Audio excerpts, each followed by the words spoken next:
जहाँ सूरज सबसे पहले आकर डाले अपना फेरा, वो भारत देश है मेरा, वो भारत देश है मेरा। Period in Indian history. I know the names of the many emperors who ruled India during this time. They were Babur, Humayun, Akbar, Jahangir, Shahjahan and Aurangzeb. Yes, but do you know that this period was known as the Golden Age because of these great rulers? But Akbar was the greatest of all kings. He demonstrated a remarkable appreciation of other religious thoughts. He was also fond of music and fine arts. The Mughal architecture that later culminated in the glorious Taj Mahal found its beginnings in Akbar's rule. The court of Akbar held some of the best India had to offer at that time. The emperor would assemble religious leaders of all religions in his court and listen to them. You know, he formed his own religion, Deen-e-Ilahi, gathering the best from his understanding of various religions. I have heard that there were many worthy people in his court that shone like the brightest gems. That's true, But tell me, why are we retracing the Mughal rule? because today, on our annual day, we commemorate this great Mughal period, presenting before you scenes from the Mughal Darbar.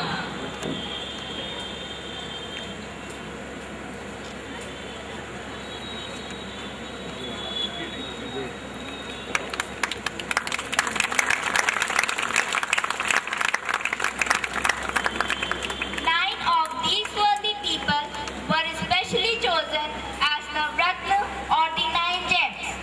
These were Abul Fazl, the chronicler who authored the Akbarnama; Faizi, a poet who wrote verses in Persian; Birbal, a poor Brahmin known for his wit as well as wisdom; Mia Tansen, a classical singer of unparalleled fame; Raja Todarmal, Finance Minister of Akbar; Raja Man Singh, the trusted lieutenant of Akbar; Abdul Rahim Khan,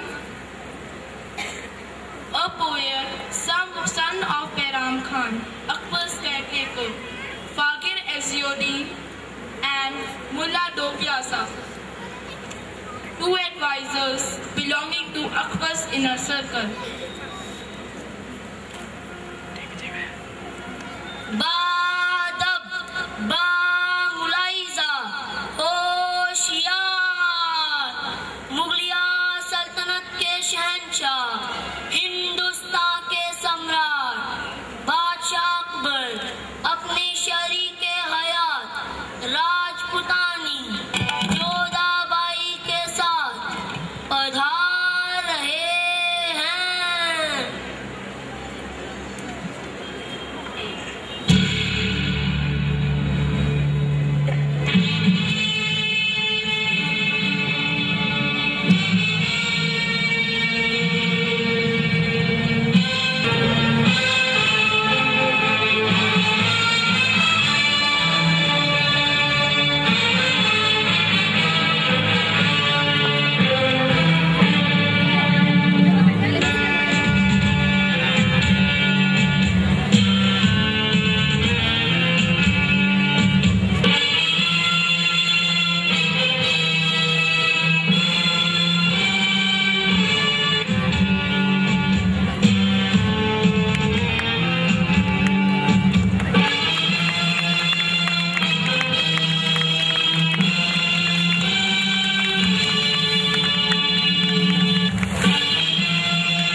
The emperor declared himself to be the reincarnation of Lord Rama. The Hindu Pandits were horrified. How could a mere mortal claim to be an incarnation of Lord Rama?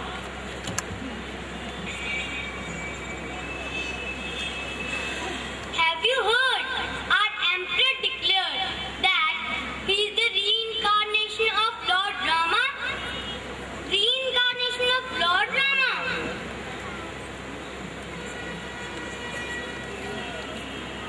Who is the reincarnation of Lord Rama? Shahanshah Akbar declared that he is the reincarnation of Lord Rama. Take me with you to the darbar tomorrow. Perhaps I can convince Shahanshah Akbar that he is not Lord Rama. Next day at Akbar's court.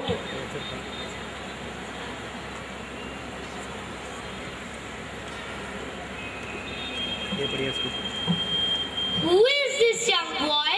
How is he in the company of learned men when there is not even a single hair on his chin? Emperor, this young boy is Mahesh Das. He wants to meet you.